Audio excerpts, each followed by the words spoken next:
Oke, berapakah porsi investasi sih yang seharusnya kita alokasikan dari semua penghasilan kita? Banyak yang bilang 40-30-30. 40% untuk konsumsi, 30% untuk hutang, 30% untuk investasi. Tapi apakah sebenarnya itu masih relate? Yuk kita bahas. Oke, jadi proporsi seseorang membagi gajinya itu sebetulnya custom menurut saya. Tidak harus mengikuti suatu patokan tertentu. Kenapa?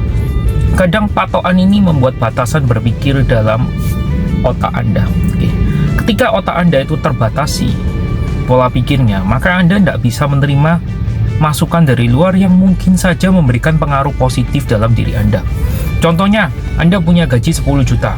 Waduh, kalau ikut ilmu finance, itu harusnya baginya itu 40% dikonsumsi, 30% bayar utang, 30% untuk investasi.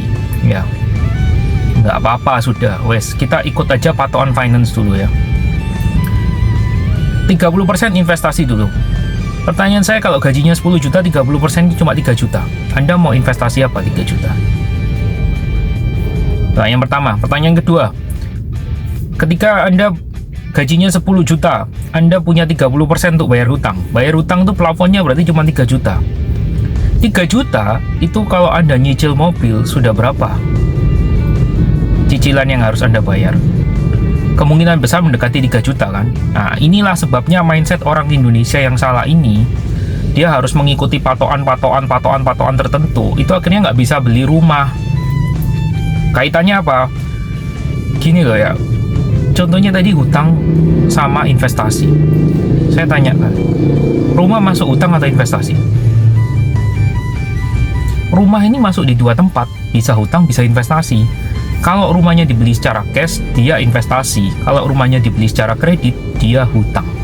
Nah, disinilah porsinya yang harus diatur. Makanya saya bilang, dalam setiap perencanaan keuangan, di video saya yang sebelum-sebelumnya kita ada namanya Wealth Creator, itu tiap orang custom. Karena saya yakin tiap orang itu berbeda. Tiap manusia itu meskipun income-nya sama, tapi pos mana yang harus didahulukan itu berbeda. Jadi buat saya di keuangan tidak ada patokan tertentu harus 40%, 30%, nggak ada, semuanya custom. Secara garis besar seperti itu, tapi secara individu, secara tiap orang custom ya. Saya nggak setuju kalau harus pakai patokan 40, 30, 30.